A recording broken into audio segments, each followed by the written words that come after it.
hörmətli və dəyərli müəllimlərimiz, hər birinizi xoş gördük. Bu gün sertifikasiya hazırlaşan müəllimlərimiz üçün Azərbaycan Respublikasının Təhsil İnstitutunun keçirdiyi sertifikasiya sınağının izahına gəlin birlikdə baxaq və sonda isə öz fikirlərinizi rəy bölümünə yazın və həmçinin kanala abunə ola bilərsiniz.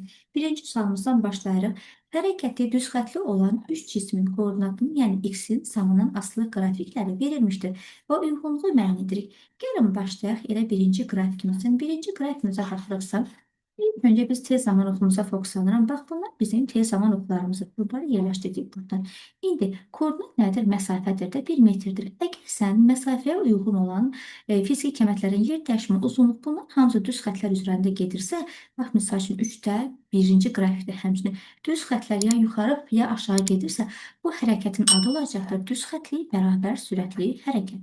Bərabər sürətli hərəkət bu sürətin sabit olmağı deməkdir, amma təcilin isə 0 olmağı deməkdir. Çünki bir cisim sürətin dəyişmədən eyni bir sürətlə gedir. Misal üçün bir maşın 100 sürətlə gedir. Nə sürətin artır, nə sürətin azalır. Bu zaman təcil baş verməyəcək. Sürətin artıb azalmağında təcil yaranacaq. Təcil yoxdursa, demək ki, bizim əvəzləyici qüvvəmiz də olmayacaqdır. Bu hərəkət məlum. İndi baxıram ki, x oxu istiqamətindədir, yoxsa x oxunun əksi. Birinci şəklə fikir versək, görürəm ki, bu qrafikim tez zaman oxunun üstündədir. Ümumiyyətlə, sənin bir qrafikin müəyyən kənarlardan gəlirsə, sən onu həmişə koordinat başlanğıcında sürüşdürməlisən. Bizim koordinat başlanğıcımız, bax, burası 0-dır. İndi bu da elə özü buradan çıxıbdır və salam. O zaman hərəkət istiqamətimiz x oxu istiqaməti olacaq. Bu x oxu istiqaməti o deməkdir ki, sənin sürətin müsbətdir. Sürətin müsbət olmağı onun artıb artmağı demək deyil. Yəni, bu deməkdir ki, sənin x oxun bax bu yana doğru gedibdir. Demək ki, sürətin də x oxu ilə eyni istiqamətə gedir və onun müsbət olduğunu bildirəcək. Yox, əgərlərim sürətin belə x oxunun əksinə getsəydi, bu sürətin mənfi olduğunu bildirəcəkdir. Yəni, sadəcə sürətin müsbət olmağı, onun x oxu istiqamətə getməyi, mənfi olmaqsa x oxunun əksi istiqamətdə olacaqdır. İndi birinci qrafikdə biz nə tapdıq? Hərəkət düz xətli, bərabər sürətli hərəkətdir və həmçinin də sürətimiz müsbətdir. Gəlin bu variantları tapaq. Birinci variantı nə uyğun gələcəkdir? Cisim x oxu istiqamətinə gedibdir. Aha, birinci A uyğun gəldi. Daha sonra sürətin proyeksiyası müsbətdir. Burada D uyğun gəldi. İndi ikinci şəklimizə baxır. İkinci şəkildə mən nə görürəm? Görürəm ki, mənim məsafəm dəyişməkdir. Yəni, x məsafə dəyişməyib. Deməli, x konstantdır. Yəni, məsafə, yerdəşmə dəyişmir. Təsəvvür edin ki, bir adamdır. Əli cibində dayanıb yerində. Hərəkət etmir. Elə ora-bura baxır, amma hərəkət etmir. Bu adamın necə sürəti ola bilər ki? Yəni, sürəti yoxdur da, 0-dır. Amma bir addım biraz qabağa atsa, sürət orada yaranacaq, amma yoxdur, yerində dayanıbdır. Demək ki, bu hərəkət sükunət halı deməkdir. Yəni, məsafə dəyişilməyib, sükunət, yəni yerində dayanıbdır. O zaman, bax, bu hərəkətimizə də cisim sükunətdədir, gedəcəkdir. Yəni, bura C variantı olacaq. Gəldik, keçdik üçüncü hərəkətimizə. Üçüncü qrafikimizə daha doğrusu. Bu qrafikə fikir ver, üzü aşağı doğru gedir. Əgər belə qrafiklərdə çətinlik çəkirsənsə, götür buradan xəttini uzat. Həmin bax bu çəhrəyə xətti uzat, koordinat başlanğıcına qoy. İndi nə gördün? Gördün ki, bu qrafikin düşdü tez zamanın altına və bu isə sürətin mənfi olduğunu bildirir. Amma qeyd etdiyim kimi, məsafələrimiz düz xətlərdirsə, bu hərəkətin adı düz xətli bərabər sürətli hərəkət olacaq. Sürət sabit, təcil 0 və əvəzləyici qüvvəmiz də bizim 0 olacaqdır. Bunun məlum, amma sürətimiz də mənfidir. Yenə qeyd edirəm, sürətin mənfi olmağı x oxu istiqamətə yox, x oxunun əksi istiqamətinə getməyini bildirəcəkdir. Yəni, indi tapaq buna uyğun olan cavabları. X oxunun əksi istiqamətinə gedəcək, 3 olacaqdır C. Buradan yerləşdirək bunları, yazdıqlar dediklərimizi qeyd edək. 3 oldu buradan B variantı. Daha sonra sürətimiz də mənfidir. Çünki niyə? Aşağıda tez zamanın aşağısına yerləşir və salam. Cavablarımız 1AD, 2C və 3 B-dən ibarətdir. Görək bu hansı cavabda öz əksini göstərir. 1AD, 2C və B. Bu sual oldu C variantı. Digər sualımıza baxaq. X oxu üzrə düz xətli bərabər təcili hərəkət edən başlanğıc koordinatımız x0-dır. Cismin sürətinin proyeksiyasını zamanın asılı qrafiki bilir və 10-cu saniyənin sonunda cismin koordinatını hesablayın. Ümumiyyətlə, ilk öncə qrafikimizə baxırıq. V-nin T-dən asılı qrafiki veribdir. Bu, gördüyümüz kimi, ilk öncəki hərəkətimiz bərabər yavaşın hərəkət, daha bundan sonraki hərəkət bərabər yenişin hərəkət olacaqdır. Ona görə təcili hərəkət olduğuna görə mənim koordinatımın tənliyi bu şəkildə olacaq. X bərabərdir, x0 üzərinə gəlinsin, bir yer dəyişmə və yaxud da V0D üstəgəl AT kvadrat bölünsün 2 şəklində yaza bilərəm. İndi mən buradan gətirirəm təcilimizi tapaq. Bax, bu sürət olan yerdən təcili tapaq. Buradan görürəm ki, sürətim yoxdur, amma burada görürəm ki, sürətim var və ilk çıxan hissədə də burada mənim başlanğıc sürətim var və burası mənim son sürətimdir. Gəlin təcilimizi tapaq. Təcil bilirik ki, son sürət başlanğıc sürət bölünsün zamandır. Buradan çıxanda mənim son sürətim 12. Amma başlanğıc sürətim 0-dır və bu uyğunluq zaman arası. Bax, bu qırmızı xəttə fikir ver. Buradakı zaman aralığı hara gəlib düşürdür deyə. Bax, burası 4 ilə onun fərqi. Bu da elədi 6. 12-ni də 6-ya böləndə təcil gəldi elədi 2. Təcil artıq hazırdır. İndi mən oradan başlanğıc sürətimi çıxarda bilərəm. Bax, indi gəlirəm bu qrafikimizə. Bu hissəmizə gəlin. Buradan gəlin başlanğıc sürətimizi tapaq. V bərabərdir V0. Üstə gələsin A T şəklindədir. Amma mən bunu bir yaza bilmərəm. Çünki görürəm bu bərabər yavaşın hərəkətdir də. İndi yaxşı gəl yerləşdirək. Bax, bura gəldiyim. Mənim son sürətim nədir? 0. Yəni son sürətin yerinə 0 qoydum. Bərabərdir. O sonra gəlib mənfi çıxacaqdır. Başlanğıc sürət axtarışda təcil müsbət 2.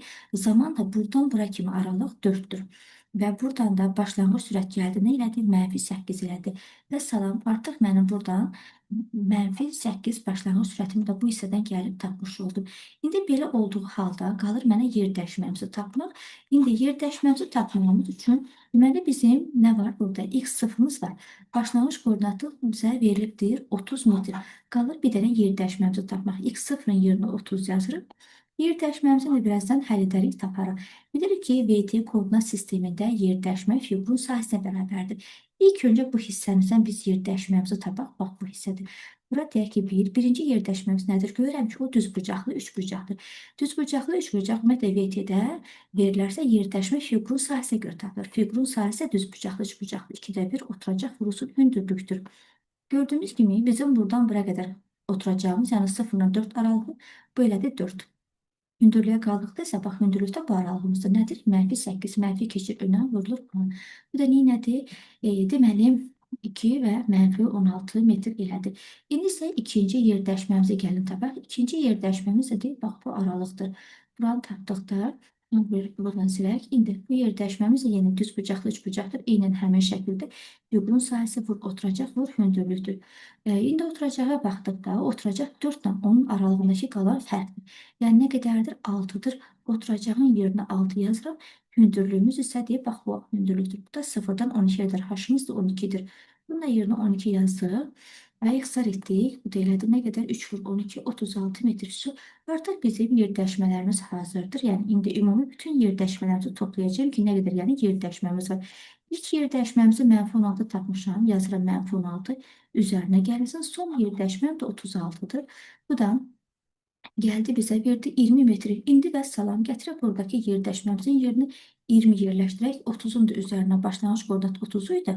Yer dəyişməmizi 20 tapdım. Bu da elədi 50 metr və sualın cavabı burada C variantına gedəcəkdir. Baxaq, bundan sonraki sualımıza. Bu sualımızı indi baxdıqda burada bizə deyilir ki, çevrilişlə bərabər sürətlə hərəkət edən maddi nöqtənin mərkəzə qaçma təcilinin dövr etmə periodunun asılı qrafiki verir. Hansı qrafik mərkəzə qaçma təcilinin çevrəmə radiusunun asılılığına uyğun olacaqdır? Aha. İndi gəlin biz də buradan buna uyğun özümüz bunun qarşısında belə bir qrafikimizi çəkək. Biraz bu əri getdi. Gəl bunu düz götürək.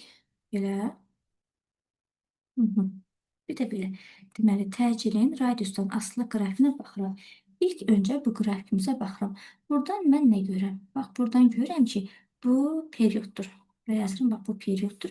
Bu isə təcildir. Hələ sən ancaq buradan birinci qrafiki fikir ver. Bax, 1-2 aralığına fikir ver. 1-2 aralığımızda biz nə görürük? Ümumiyyətlə, qeyd etmişdim ki, əgərlərim hansısa fizik cəmiyyətin üzərinə bir xətt perpendikulyar gəlirsə, bu bunun sabit olmağını bilir. Yəni, burada periodumuz sabitdir. Period konstantdır. Amma təclə baxırıq.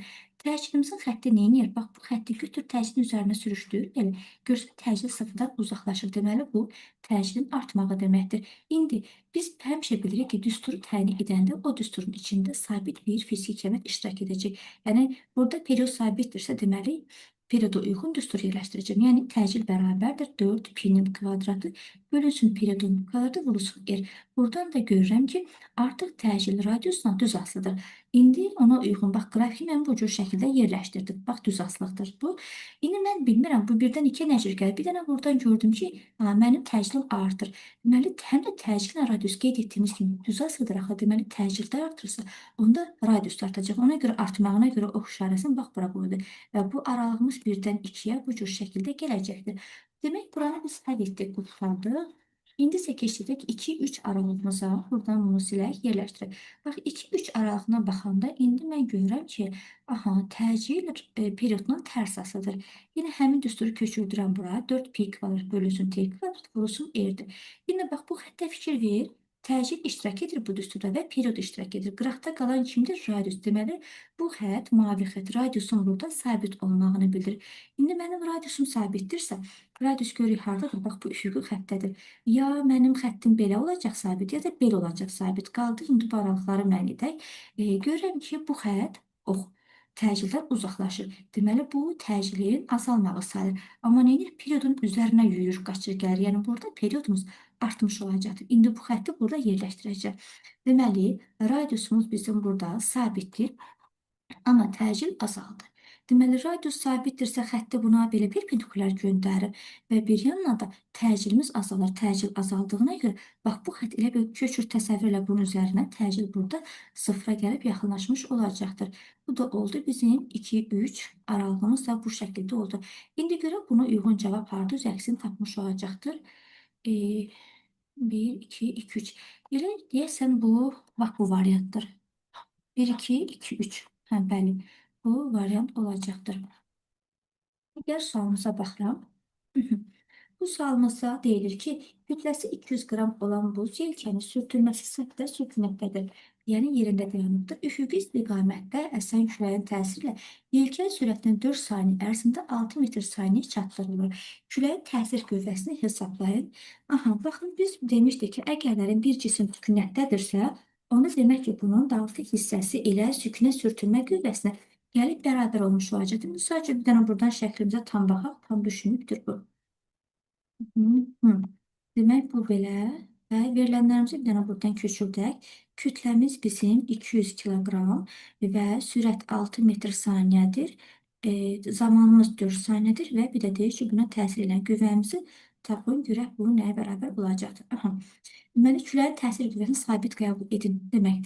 Bu, əgərlərin bunun dartı qüvvəsi buradırsa, bunun məlum bir sükunət sürtünmə qüvvəsi artıq bu cür şəkildə olacaqdır. Ümumiyyətlə, sükunət deyirsə, o zaman dartı qüvvə ilə sükunət sürtünmə qüvvəsinə gəlib bərabər olacaqdır. Buradan da yazaq ki, F dartı ilə sükunət sürtünmə qüvvəsidir. Bəs yaxşı, biz buradan deməli, dartı qüvvəsini tapırdıqda küləyin təsir qüvvəsini. Yaxşı, onda belə olduğu halda bu da elə nədir? MA-ya bərabər etsək, oradan da A-nın da yerinə V bölücün T qoyarıq. Sükunətdə deyəndə başlanğıc sürət həmişə 0 olur. Ona görə A-nın yerinə də V minus V0 bölü T yox, yəni başlanğıc sürət 0-dır. Ona görə V bölünsün T şəklində bunu yerləşdirəcək və buradan da verilənlərimizi yerləşdirək. Kütləmiz 200-dür, sürət 6, zaman da 4-dür. Bunu da buradan ixtisar edəndə bu da gəlib 300 Newton olaraq A variantına gedəcəkdir. Digər sualımıza baxıram. Bu sualımızda isə bloklar sistemi vasitəsilə şaquli istiqamətdə sabit 2 metr saniyə kvadrat təcillə qaldırılan cismin kütləsini hesablayın ki, bu nəyə bərabər olacaqdır?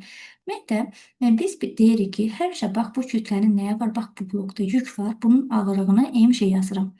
Və digər yandan da F qüvvəsi biz yola çıxırıq. Mən F qüvvəsini ip boyunca fırladıram, gətirirəm bunun bu tayına bir F düşəcək və bu hissəsində bir F düşəcəkdir. Bu düyün nöqtənin biri bir F-dir, biri də digər F-dir. Və bax burada duran bax bu xətt var. Bunu cəhrərəklə göstərirəm bu xətt. Bura nə qədər ümumi qüvvə var? F və F. Deməli, bunun cəmi olacaq bura 2F. Və belə olduğu halda bu 2F ilə bu mc bir-birlərini tarazlaşdırırlar. Yəni, bax, elə bir bura 2F düşübdür, burada mc düşübdür. Onda bunlar bir-birinə bərabərdirlər. Yəni, bax, bu cür şəkildə yazırıq. 2F-imiz bərabər oldu mc-yə. Oradan da qüvvəni tapanda mc bölünəcəkdir 2-yə. Bizə dedi ki, kütləndə bir də fikir versək, buradakı bu sözə deyir ki, sabit təcil ilə qaldıran zaman. Deməli, J deyilmi bu? Bir dənə yuxarı təcil getdi. J plus A şəklində olacaqdır və salam. İndi gəl verilənləri yerinə qoy, yaz. Verilən qüvvəm 60-dır, bərabərdir. Kütlə bizə axtarışdadır. Kütləni bizdən soruşur, M axtarışdadır. J-miz 10. Təcilimiz bizə verilibdir 2. Bir də bölünsün 2. Hesablayaq. Çarpaz vursaq 60-ı 2-yə vursaq buradan eləyəcəkdir 120. Buna 120 yazdıq. Sonra onun üzərinə 2-ni gəldik. Bu da elədi 12 M. Oradan da kütləni tapanda 120 12-yə bölünəcək və bu 10 kiloqram olaraq gedəcəkdir C variantına. Baxaq buradan sonraki sualımıza. Bu neçə oldu? Desən çox ötürdüm buradan mən. Bu 5'tir. Bundan sonraki gəlib 6-cı sualımıza baxaq. Demək, bu sualımızı ilk öncə bunu birinci demişdik ki, şifahi şəkildə baxaq, sonra biz bunun düstur yolunu yerinə qoyub yazaq. Demək, belə olduğu halda yer səthindən 16 dəfə azdır deyir. Yer səthinin hansı hündürlükdə kosmik yayma təsir edən ağırlıq qüvvəsi yer səthindən 16 dəfə azdır. Əgərlərin bu bizə deyir ki, müəyyən hündürlükdən olan sənin qüvvən yer səthindən olan ağırlıq qüvvənin 16 dəfə azdır. Belə olanda demişdik ki, bax bu 16-nı götürün kökün altına salın və bir vahid çıxın. O zaman bu sizin cavabı 4 minus 1, o da elədir 3 bölünə 1 er qoyun, olsun 3 er. Və bunun ən qısa şəkildə tapılma yolu budur. Amma bunu indi qanun şəkildə tapsaq, biz bilirdik ki, müəyyən hündürlükdən olan ağırlıq qüvvəsinin yer səthindən olan qüvvəsinə olan nisbətini düsturunu daha mən bunu mövzu izahında vermişəm. İndi uzun olmasın deyə yazmıram. Deməli, bilirik ki, hündürlük məsafə ilə və onun hündürlüyə tərs asılır. Ona görə bu hissəsini belə yazıram. F0 isə bu bölünə R kvadrat düşəcək. Yəni, indi gəlin bunları ümumi ilə kvadrat şəkildə yerləşdirək. Qalır belə. İndi verilənləri yerinə qoyaq. F-in yerinə bax, mən bu ifadəni qoyacağım. Buradakı hesabat hissəmi sileyim. F-imiz bizə bax bu şəkildə verildi. Bunun yerinə gətirən bu ifadəmizi yerləşdirirəm. O zaman bu olacaq bax bu şəkildə. Deməli, F0 bölünsün 16. Burada da özümüzün bizə əvvəlcədən verilən bir F0'mızdır. Və belə olduğu halda indi sadələşdirək bunları. Buradan görürük ki, F0'lar ixtisar olunur. Və yeri qalır bunun 16'da 1. Və bu da görürük kvadratdır. Biz bilirik ki, həmişə nəyəsə bu böyük tərəfi tapanda bura ifadə girəcək kökün altına və qaldı bax bu şəkildə. İndi 16'da 1 kökdən çıxacaq olacaq 4'də 1.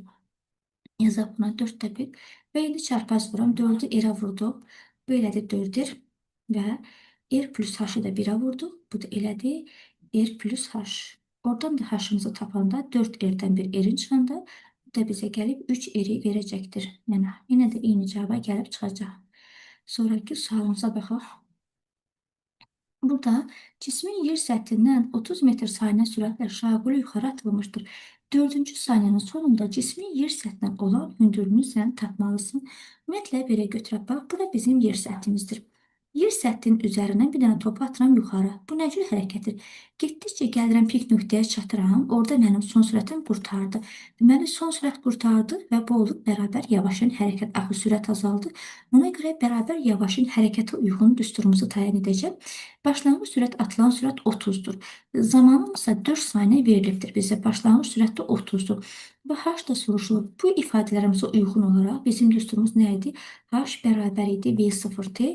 Artıq plus yox, minus şeydir. Kvadrat bölünsün 2 şəklində olacaqdır. Axı, çünki sürət orada azalır. Başlanğıc sürət 30'dur. Zamanım 4'dür. Şey 10 bölünsün 2. Zaman da 4'dür. 4'ün də kvadratı elədi 16. İndi buradan sadələşdirib 30'u 4'ə vurduq elədi 120. Çıxılsın. Bu da elədi 8 və 80. 120'dən də 80 çıxanda gəldi oldu 40 metr. Görək 40 metr burada harda olacaqdır. Bu da oldu. Buradan C variantı. Daha sonra digər sualımıza baxaq buradan. Bu daha sadə sualdır. Sərtliyi 5 kN olan yayın 90 Newton qüvvəsinin təsirlə mütləq uzanmanı tapın. Sərtliyi K hərfi ilə yazılır. Yayın qüvvəsi 90 Newtondur və mütləq uzanma delta L və yaxud da X yaza bilərik ki, bunları bizdən soruşur. Biz bilirik ki, yaydan söhbət gedirsə, elastikli qüvvə girəcək ortaya. Elastikli qüvvə ya Kx şəklində, ya da K delta L şəklində yazılır. İndi delta L-i soruşur. Bilirik ki, hansısa bir fiziki əməd tapanda onun yanındakı həmişə məxrəcə düşür. Yəni, K məxrəcdə, qalan da yuxarıda olacaqdır. Qüvvəm 90, yayın sərtliyi də 5, amma kilodur. Kilo isə 10 üstü 3 deməkdir. 95'ə böldük, belədir 18. 10 üstü müsbət 3 dırmaşacaq, yuxarı edəcək 10 üstü mənfi 3. Bu da milli metrlə veribdir. Onda olacaq 10 üstü 18 millimetr. Çünki milli 10 üstü mənfi 3 deməkdir. Başqa sözlə 0,1 deməkdir. Bura uyğundur. Cavabımız gedəcəkdir Y variantına. Digər sualımız, çəkisi 500 Newton olan cisim üfüqi səthdə 200 Newton qüvvənin təsiri ilə bərabər sürətlə hərəkət edir. Cisimlə səth arasındakı sürtünmə əmsalı tapın. Bax, bu cisim bura doğru gedir. Üfüqi səthdə və bərabər sürətlə. Bərabər sürət sözünü gördüksə, bura diqqətlə baxmalıyıq. Niyə görə? Çünki artıq bizim dartı qüvvəmiz sükünə sürtünmə qüvvəsinə burada bərabər olacaqdır. Çünki bunlar bir-birinə bərabərdir. Daha sonra buradan bir dənə sükünə sürtünmə qüvvəsi meydana gəlir və daha doğrusu sürüşmə sürtünmə qüvvəsi meydana gəlir. Amma çünki bərabər sürətlə hərəkət edirlər axı. Ona görə də digər yandan da sürüşmə sürtünmə qüvvənin yerinə μ n də yaza bilərəm. Və dartı qüvvəm elə sadəcə μ n-ə bərabərdir. Yaxşı. İndi mənə deyir ki, bax bu kubikin çəkisi 500 Newtondur. Yəni P çəkimiz 500 Newtondur. Bu belə. Digər yandan buna dərhal reaksiya verən bir qüvvə çıxır ortaya ki, mən də burada varam və onda nə deyəcəm? Görürəm ki, n-lə P. Bax, elə bil, bax, bu cür eyni xəttin üzərindədir də. Yəni, bu deməkdir ki, sənin reaksiya qüvvən elə çəkiyə bərabərdir. Ona görə də mən gətirəm burada yazacağım ki, dartı qüvvəm μ n, indi n-in də yerinə P yazacağım. Olur, bizim düstur bu şəkildə sürtünmə əmsalını tapanda dartını çəkiyə böləcəm. Verilən dartı 200 Newtondur, çəki də 500-dür. 22-ni də 5-ə böləndə sürtünmə əmsalım 0,4 olacaqdır. Bu cavab burada yoxdurmu? Ha, yox var. Burada oldu B variantı. Sonraki sualımıza baxıram. Bu belə yarımçıq düşübdür. Aha. Burada isə deyilir ki, kütləsi 10 kiloqram olan cisim 100 Newton qüvvənin təsiri ilə mail müstəvi üzrə hərəkət edir. Cismin aldığı təcili tapın. Demək, təcil bizdə axtarışdadır. İndi baxıram. Mənim burada, gəlin istəsin mən bu sualı ümumiyyətlə yaxınlaşdırım, belə çox uzaqdandır. Və daha da yaxından biz bu sualımızı görə bilək. Biraz da bunu yaxınlaşdıraq biz belə. Demək, indi isə biz bilirdik ki, belə olduğu halda bunlara proyeksiya ayırmaq lazımdır. Bax, bu bizim cismimizdir. Bunun aşağı doğru həmişə bir ağırlıq qüvvəsi var, emişə. Və həmin kütləmiz də var bizim 100-dür. Yaxşı, indi bunu proyeksiya ayırsaq, bura bizim paralel qüvvəmizdir. Və bu yan hissə bizim perpendikulyar qüvvəmizdir. Buradakı bizə verilən bucağımız, bax, bura ilə eyni bir bucaqdır. Ümumiyyətlə bilirik ki, bucağa qonşu olan tərəfimizin həmişə bizim kosinus düşəcəkdir. Yəni, F perpendikulyar bərabər olacaqdır. M kosinus alfa. Ancaq F paralel, bura bucaq düşməyən tərəfdir. Onda bura olacaqdır M sinus alfa. Digər yandan da bizim yuxarıya doğru bax bir dənə belə bir dartı qüvvəmiz var. Demək ki, onda hərəkət yuxarıdır da. Bunun da əksinə doğru bir dənə buradan sürtünmə qüvvə ortaya çıxacaqdır. Bu da belə. İndi gəlin, mən bunun əvəzləyici qüvvəsini yazıram. M-a bərabərdir. Bu, əgər cisim 100 Newton qüvvənin təsirlə yuxarı doğru hərəkət edirsə, deməli, mənim hərəkətim yuxarıya doğrudur. Və biz əvəzləyici qüvvəni tapanda, hərəkətin istiqaməti hansı qüvvədirsə, o böyük qüvvədir. Yəni, bax, buradakı dartan qüvvə böyükdür. Ona görə böyük qüvvədən digər olan qüvvələrə çıxacaq. Deməli, F dartı burada böyük qüvvədir, amma paralellə sürtünmə eyni istiqamət olduqlarını onları toplayıram. F paralel üzərinə gəlsin, eğil, sürtünmə qüvvəsi. Bu hissəmiz artıq bizim hazırdır. Sadəcə gəlin, kənarda F paralellə və F sürtünmə qüvvəsini tapaq. Sadə şəkildə yerinə qoyaq bunları. Paralel qüvvəmiz dedi ki, nədir? MJ sinus alfadır. Bunu yazdım bir kənara. Verilən kütləmiz bizim 10-dur. J'miz də 10'dur 100. Sinus alfamız da 0,6'dır.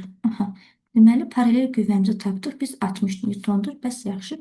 Sürtünmə qüvvəmizi tapaq. Sürtünmə qüvvəmiz də μ-n'dir.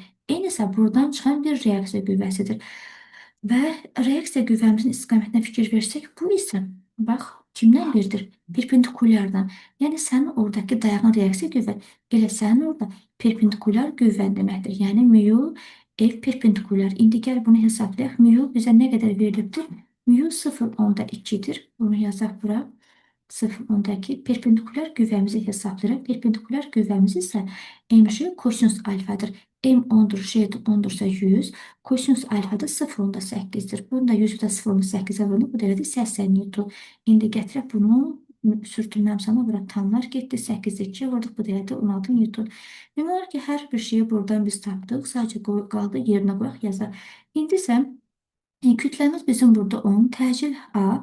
Dartı qüvvəni bizə verib, bax bu qüvvəmizə 100 Newton, 100 çıxılsın. Paralel qüvvəmizi necə tapdıq? Paraleli 60 tapdıq.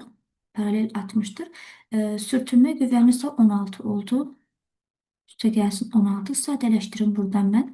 60-ın üstünə 16 gəldik. Bölədim 76 və 100-dən də 76-nı çıxanda bu da gəldi elədi. Nə qədər? 24. Buradan yazar və təcildə tapanda təcilin yanındakı 10-luq bölünür aşağıya. O da olur 24 bölünsün 10. Gəldi elədi 2/4 metr saniyə kvadratı. Görək hansı cavab uyğun gəlir. Burada getdi cavabımız C variantı. Sonraki sualımıza baxaq. Bu tam düşmük, buradan baxaq. Düzxətli hərəkət edən cismin impulsunun proyeksiyasının zamandan asılığı bu şəkildə verilibdir. Hansı ifadəmiz bizim doğru olmuş olacaqdır? Baxın, bir ki delta P nədən ibarətdir? FT-dən ibarət idi. Bir delta P-nin açılışı nə idi? Son impuls çıx başlanğıc impuls bərabər idi, qüvvə vurusun zaman idi. İndi buradan mən son impulsumuzu tapanda, yəni P-ni tapanda P bərabərdir. P0 üstə gələsin FT şəklində olacaqdır. İndi gəl elə bunu buradan köçürdüm, bunun altına yerləşdireyim. P bərabərdir. P0 üstə gələsin FT-dir. İndi görürəm ki, mənim buradan impulsum nədir? Müsbətdir. Yazıram P0 müsbətdir. Yaxşı. Bəs qüvvəm nədir? Qüvvəyə də baxıram, qüvvə də müsbətdir. Deməli, impuls sürətə bağlıdır. İmpulsun müsbətdirsə, sürətin də müsbətdir. Qüvvəm də təcillə yanaşı gedir. Qüvvəm də müsbətdirsə, demək təcil də müsbətdir. İndi mən nə gördüm? Görürəm ki, həm təcil, həm də sürət ikisi də müsbətdir. Deməli, bu bərabər yeniləşən hərəkətdir. Hətta deyə bilərəm ki, burada sürətin müsbət olmağı onun x istiqamətlə bərabər yeniləşən hərəkətidir. Yəni, bərabər yeniləşən hərəkət və sürətimiz də müsbətdir və buna uyğun cavabımız burada gedəcəkdir. Hansı variantı bu? Desin D variantı olur. Sonraki sualımızda bu yaxşı düşməyib. Məğlum oldu, tam düşüb. Bu sualımızda şaquli yuxarı atılan cisim, daha doğrusu şaquli yuxarı istiqamət atılan 0,2 yazaq verilənlərimizi bir-bir. Kütləmiz 0,2 kiloqramdır. Cismin uçuş müddəti isə 6 saniyədir. Uçuş müddətimiz 6 saniyədir. Cismin yerə nəzərən maksimal potensial enerjisini hesablayın. Yaxşı. Maksimal potensial enerjini soruşursa səndən, bu deməli tam enerjidir. Bəs tam enerjimiz nə idi? MJ H maksimal idi.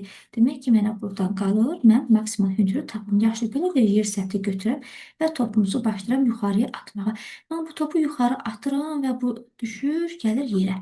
Bura nə qədər zaman getdi? Dedi, uçuş müddətin 6 saniyədir. Deməli, bu, burada mərkəzdən 3 saniyə qalxıb, bura qalxma müddətidir. Və burada onun son sürəti qurtardığından bu məcbur da geri qayıtmalıdır. Amma ilk bura qədər hərəkətimiz də yavaş-yavaş yavaşdır. Sonraki hərəkət isə gəlib artacaqdır. Yəni, bax, bu hissə bərabər yeniləşən hərəkətdir. Belə. Və bu göy xəttimiz isə bizim H maksimalımız olacaqdır. Yəni, buradan bu tərəfə pik nöqtəmiz daha yoxdur. H maksimaldır. Yaxşı, əlimizdə verilən fizik kəmiyyətimiz var. T qalxmamız 3-dür. T uçuşu götürmürsən. Sənin H maksimalın, bax, bu orta xəttir. Bura aiddir. H maksimalımızı tapıram. H maksimalımız bərabərdir. JT qalxmanın kvadratı bölünsün 2. Demək, bizim burada J'miz 10 bölünsün 2. T qalxmamız 3-dür. 3-ün də kvadratı elədi 9. 9-u ona vurduq 90, 90-ı da 2-yə vurduq, elədi 45 metr. H maksimalımız artıq hazırdır, 45 metrdir. Əgər sənin başlanğıc sürətin olsaydı, H maksimalın V0-ın kvadratı bölünsün 2J-yə görə baxılacaqdır. İndi zaman vardı, H maksimalın zaman T kvadratı JT bölü 2-yə görə baxılacaqdır. Yaxşı, verilənləri yerləşdirək buradan. Potensial enerjimizin maksimalı bərabərdir. Kütlə bizə verilibdir 0,2. J'miz 10, H maksimalımıza 45'dir. Tamdan bu tam getdi. 45'i də 2'ye vuranda bu da oldu 90 joule və görək burada sualın cavabı 90 joule olaraq hara gedəcək? Aha, bu da oldu Y variantı. Sonraki sualımızda isə 0,4 kilowatt vurulsun saat işi joule ilə ifadə edin nəyə bərabər olacaqdır? Aha, gəlin buradan yazan iş bərabərdir. Bizə verib 0,4.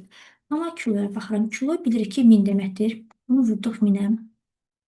Daha sonra və burada saat var. Bir saatımızda bizim 3600 saniyedir. Belə bərabərdir. İndi buradan, bax, bu 0 tamam, bu sıfırın biri aradan çıxır, gedir, qalır, bax, bu şəkildə sıfırın birini apardım. 4-ü 36-ya vururam, belədir 1440. Daha doğrusu 4-ü 36-ya vurdum, belədir 144. İndi yandakı sıfırları yatırım, 1 0, 2 0, 3 0, 4 0. 4 dənə sıfır bunun yanına atıram, bonus olsun. Belə 4 sıfırımız oldu. 1, 2, 3, 4 və 144 cavab oldu. Buradan C variantı. 14-cü sual gəlsin. Birinci kran yükü H hündürlüğünə 5 saniyə, ikinci kran isə eyni yükü həmin hündürlükdə 2 saniyə qaldırdı. Bu kranların faydalı gücləri nisbətini tap ki, bu nəyə bərabər olacaqdır? Gəlin buradan biraz bunu şifahi şəkli, biraz başlaşır şəkli belə sadə çəkməyə çalışırıq. Deməli, mənim belə hündürlüyüm var, belə bir hündürlüyüm var H-dır. Burada zamanım 5 saniyədir. Bu birinci şəkildir. Qoyaq ki, bu birinci şəklimiz olsun bizim. Biraz da bu xəttimizi uzadaq. Digərində indi ikinci şəkil yerləşdirək bura olsun belə. Aha, mənim buradakı birinci saniyəmə görə qalxma zamanım 5 saniyədir. Sonra isə deyilən şərt nədir? İkinci kran isə eyni yükü, deməli eyni yükdür. Yəni çəkilərimiz, kütlələrimiz eynidir bizim. Yəni M eyni sabitdir və həmin hündürlük də verdiyinə görə, yəni H-ın da artıq sənin eynidir. Dəyişən bir hündürlüyün yoxdur. Demək sənin burada H-ın da eynidir, kütlən də eynidir. Yəni düsturun içində həm kütle olacaq, həm də hündürlük olacaq konstantdır. Və buna uyğunca zamanı nə qədər verib? 2 saniyə veribdir. Belə. İndi isə deyir ki, bunların güclərini tapın. Gücün düsturu bilirdik nədir? N və yaxud da P yaza bilərdim. İş bölünsün zaman idi. Amma eyni o hərflər veririk, yəni fiziki əmrlər həm kütlən, həm hündürlük. Deməli, onlar bizim düsturumuzda olacaqdır. İndi işin yerinə mən götürəcəm. Yazacağım MJH bölünsün zamandır. Gördüyümüz kimi burada həm kütlən eyni, həm hündürlüyünü, həm də şey eynidir. Sadəcə burada bu gücü dəyişən kimdir? Zamandır. Yəni güc zamanla görürəm ki, tərs asıdır. Ona görə də nisbətimizi biz buradan vururuq ki, verdiyi şərt nədir? İkinci gücü birinci gücə böl. İkinci gücü birinci gücə bölürəmsə, mən görürəm ki, güc burada zamanla tərsdirsə, onda indekslərə diqqətli olmaq lazımdır. O zaman T1-in T2 olan nisbəti olacaq. Tərs asılıqda da indekslər fərqli olur. Yəni biri necəsə digəri onun əksi olacaq. Birinci zamanımıza baxıram. Demək, T1 zamanımız nə qədərdir? 5 saniyədir. T2 isə 2-dir. 5-i də 2-yə böldükdə bu da olur 2 onda 5. Bura uyğun gələn cavabımız 2 onda 5 və gedir son variant olaraq geriyə. Sonraki sualımıza baxaq.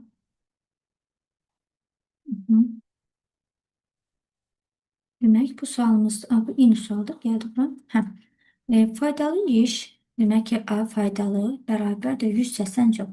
Amma faydalı işlem salı, yəni ETA isə 90%dirsə, yükü qaldırma görülən tam işi hesablayın. Bu laf sadədir. Bilirik ki, bizim faydalı iş əmsalımız, yəni ETA-mız bərabərdir. A faydanın A tamı olan nisbətidir və bir də vurulsun 100%-dir. Bizə buradan tam işi soruşursa, ETA ilə A tam iş simenlərin yerlərini dəyişirlər. Bura düşür tam iş, bura isə düşəcək ETA. İndi verilənlər yerinə qoyaq.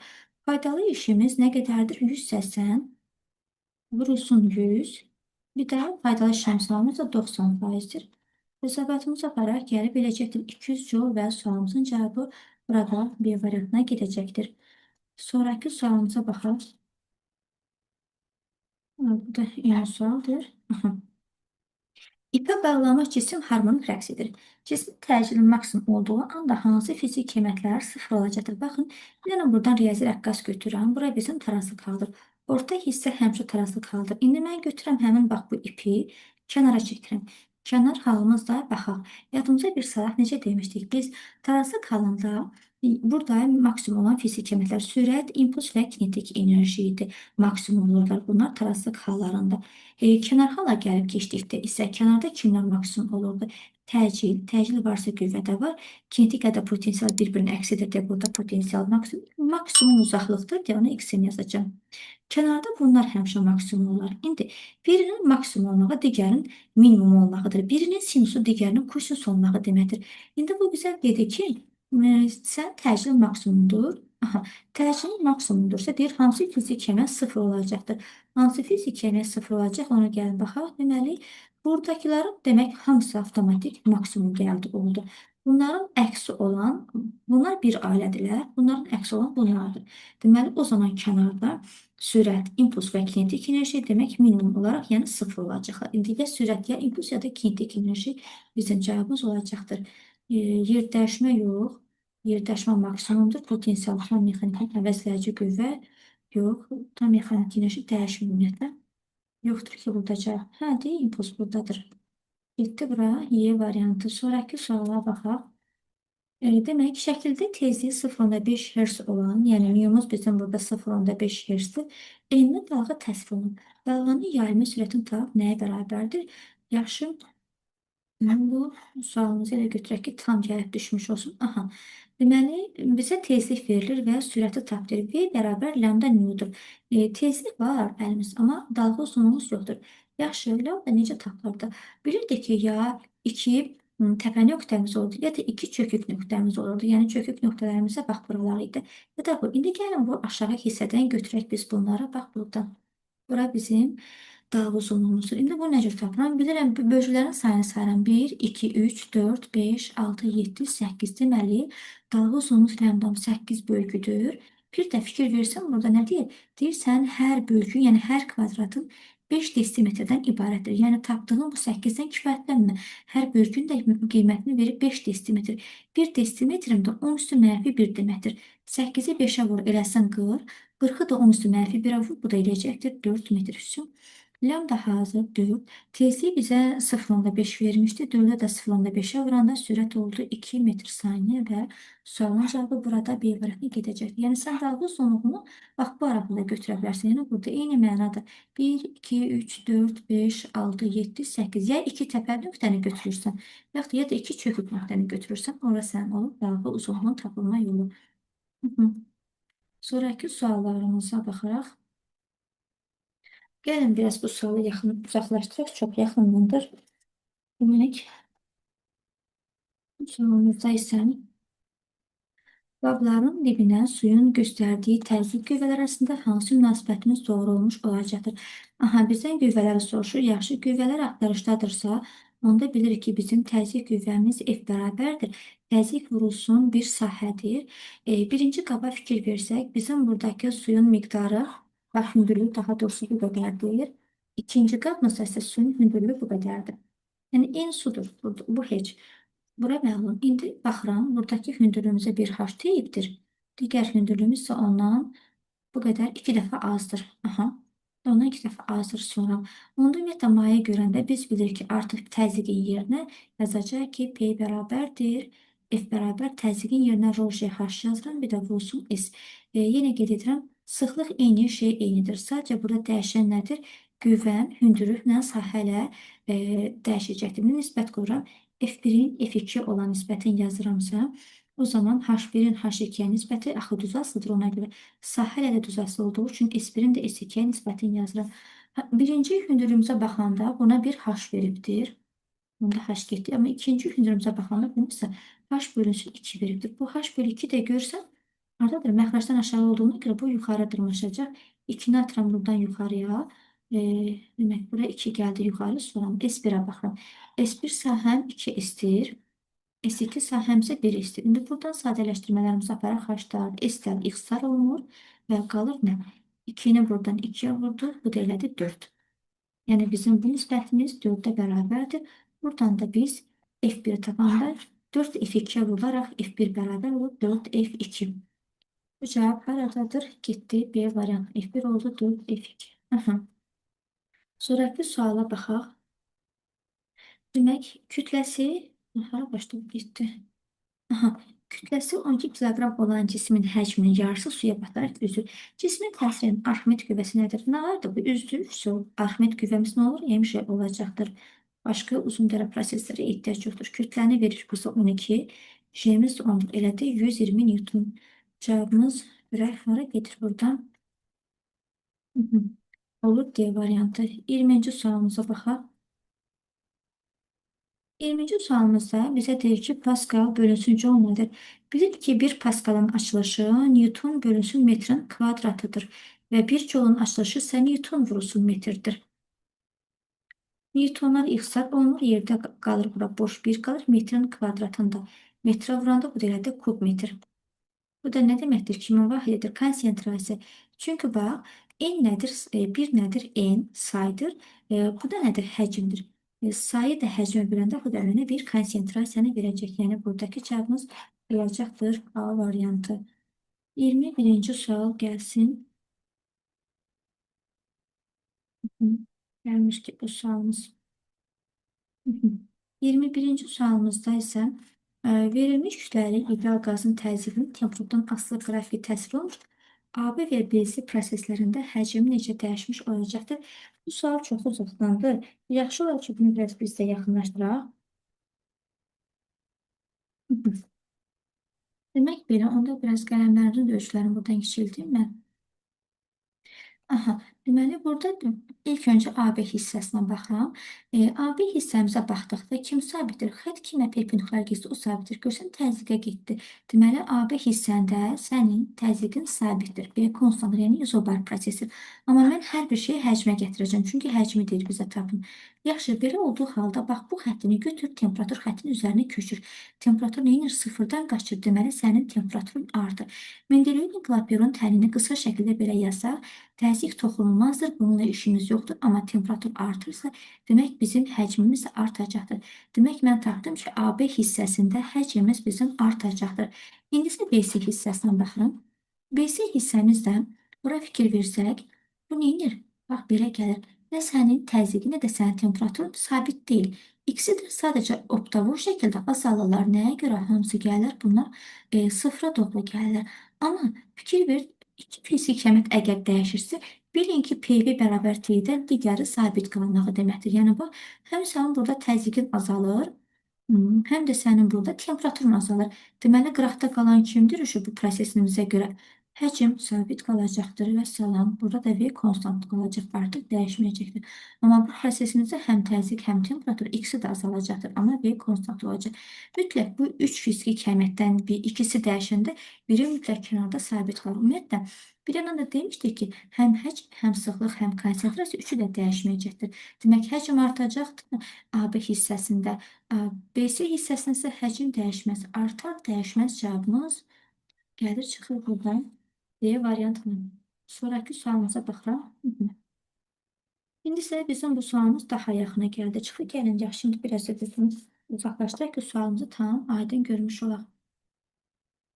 Bu sualda verilmiş kütləli ideal qaz üzərində aparılmış 1-2-3 proseslər təsvir olunur.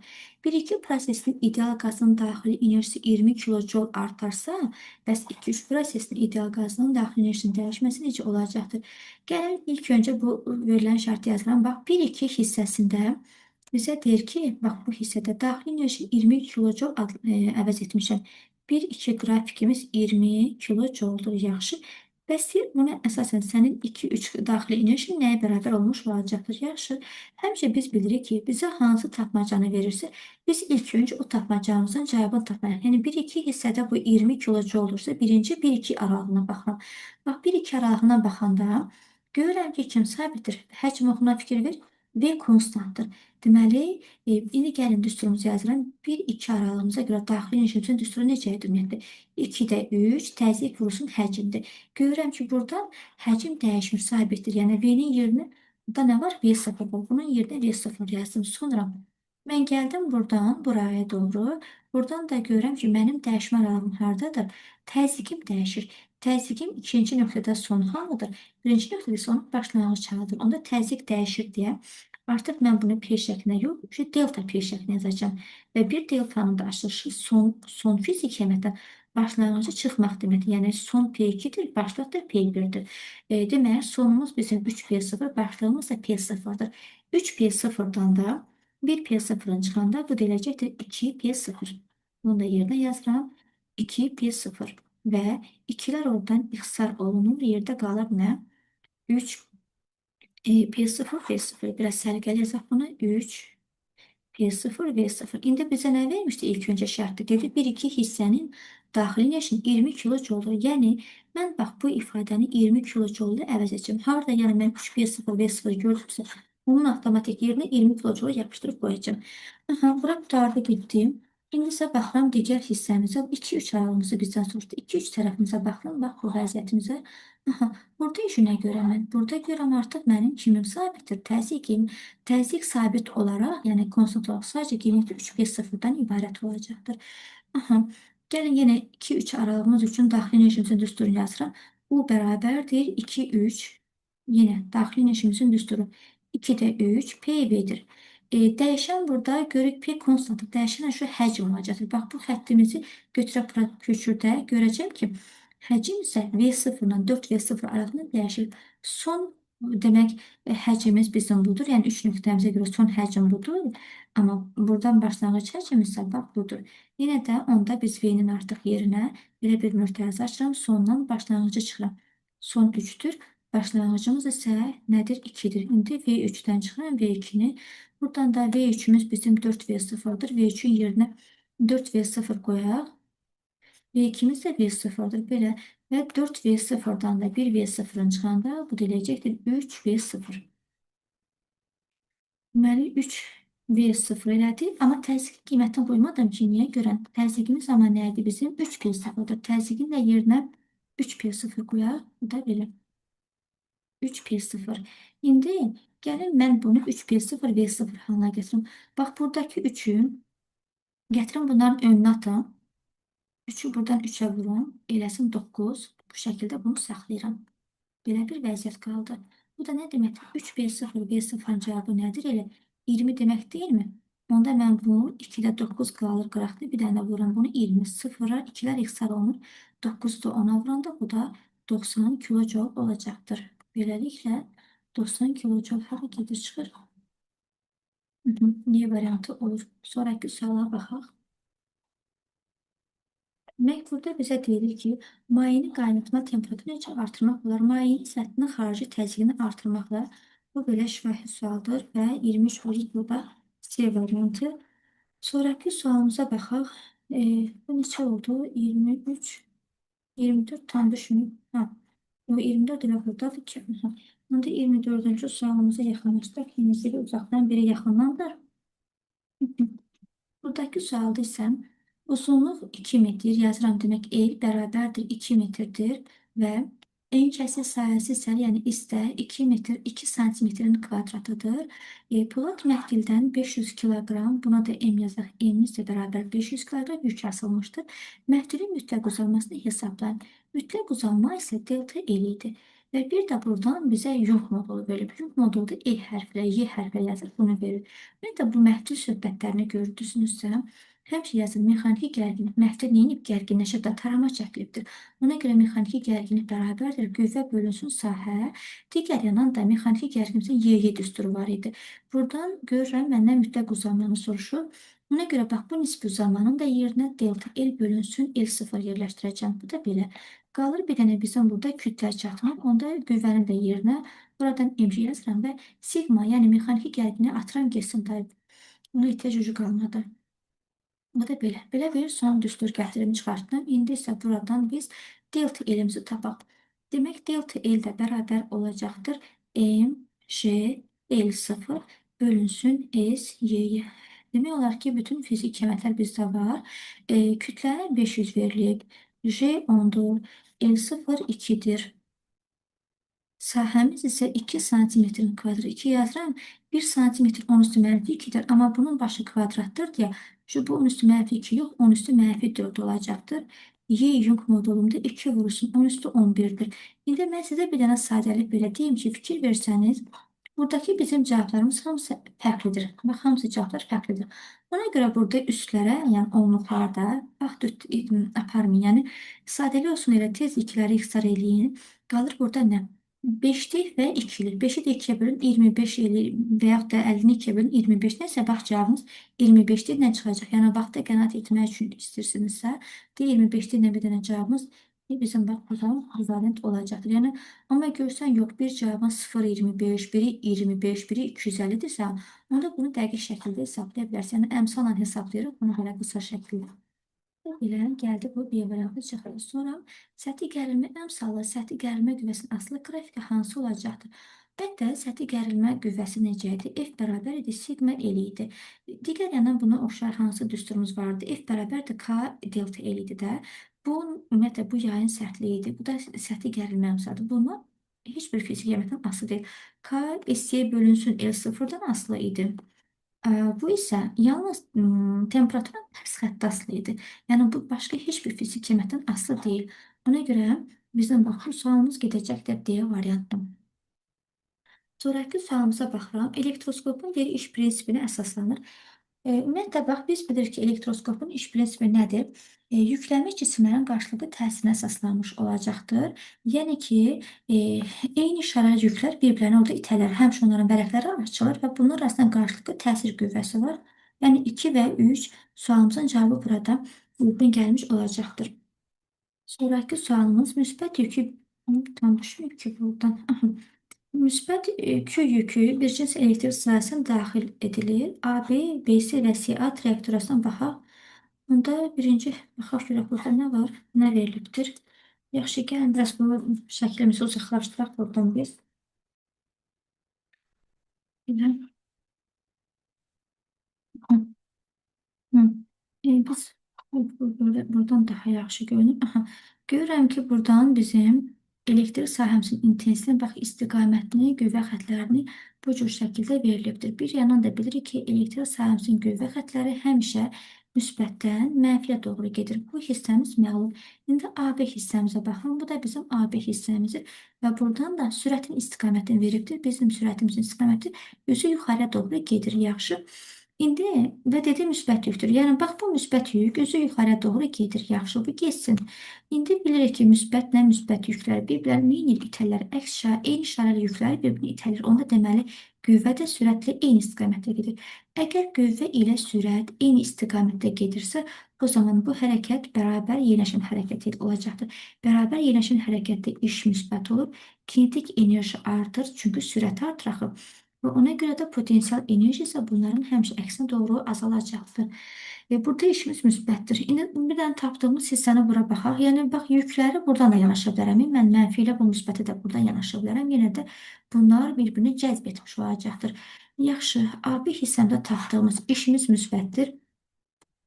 İş müsbətdir və potensial enerji azalır, kinetik artır. Buna uyğun gələn cavab hansıdır? Sahə müsbət iş gördü. Getdi bura A. Neyse, gəlin kənarda yazaq. 1A, AB hissəmiz və potensial enerji azaldı. Həm A, həm də D bura gələcək. İkinci hissəmiz isə BC-dir. BC hissəsinə baxırıq. Bax, buradan isə bizim qüvvə xətlərimiz üzü yuxarıya doğru gedirdi. Amma hərəkət istiqamətimiz görür, necədir? Perpendikulardır. O zaman burada iş görülməyəcəkdir. Perpendikular olan yerlərdə işlər görülmür. İş burada gəlib sıfır olacaqdır. Bunun üçün də burada işin yerinə gətirib sıfır yerləşdirək. Bura sıfır hansıdır? İş görülməyəcəkdir.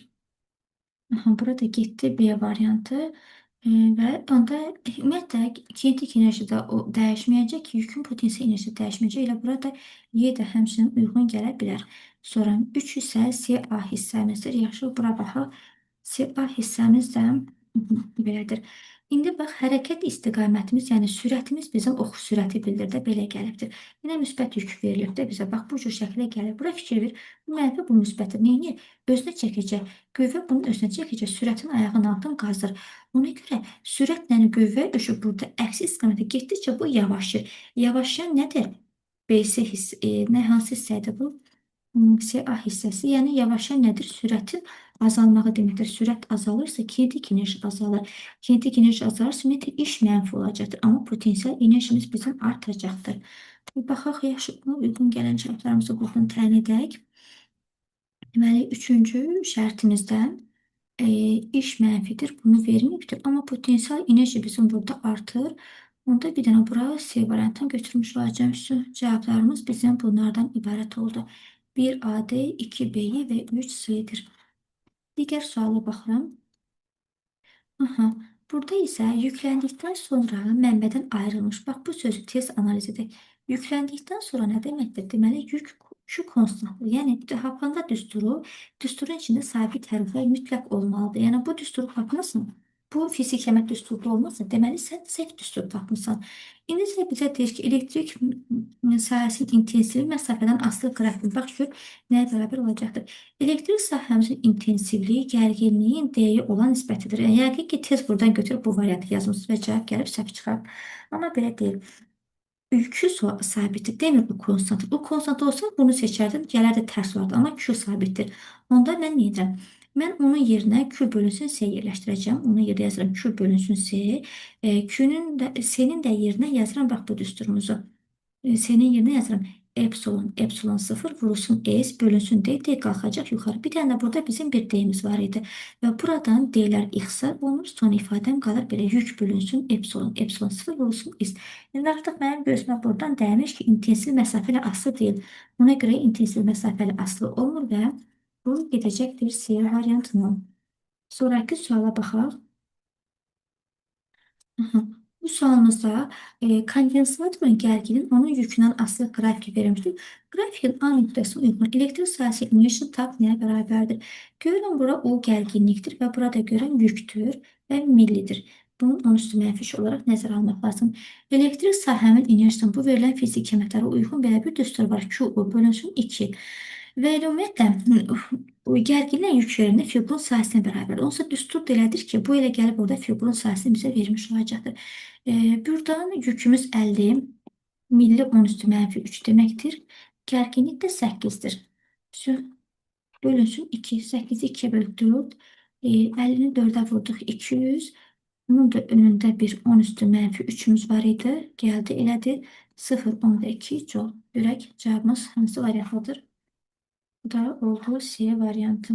Sonraki sualımıza baxaq buradan. Miss Naqilin EK-sin sahəsini dəyişmədən, deməli, sahə sənə ipucu verir ki, sahən konstantdır. Yəni, tapdığın düsturun içində sahə mütləq olmalıdır. Hansı təriflər ki, sabit deyilsənə, o sənin düsturunda mütləq və mütləq olmalıdır. Amma deyir, uzunluğu 2 dəfə artır. Uzunluğum 2 dəfə artırsa, müqaviməti necə dəyişəcək? Biz bilirik ki, müqavimət nə idi?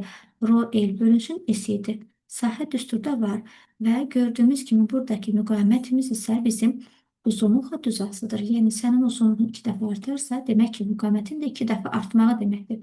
Yəni, bu 30-cu sualda cavab A variantı olur. 31-ci sualımıza gəlsin. Yine biz bu sualımızı yaxınlaşdırmalı olacaq. Çünki bu çox uzaqdandır. Belə yaxınlaşdıraq. Demək, bu sualımızda verilmiş elektrik dövrəsində A1 ampermetrinin göstərişi 4 amper olarsa, A2 ampermetrinin göstərişi nəyə bərabər olacaq? Bax, bu ampermetrin göstərişini bizə, gəlin biraz bunu belə düzəldim. 4 amper verib, yəni I1-in 4 amperdir. Bəs deyir ki, yaxşı, sənin buradakı bəs ampermetrin nəyə bərabər olmuş olacaqdır?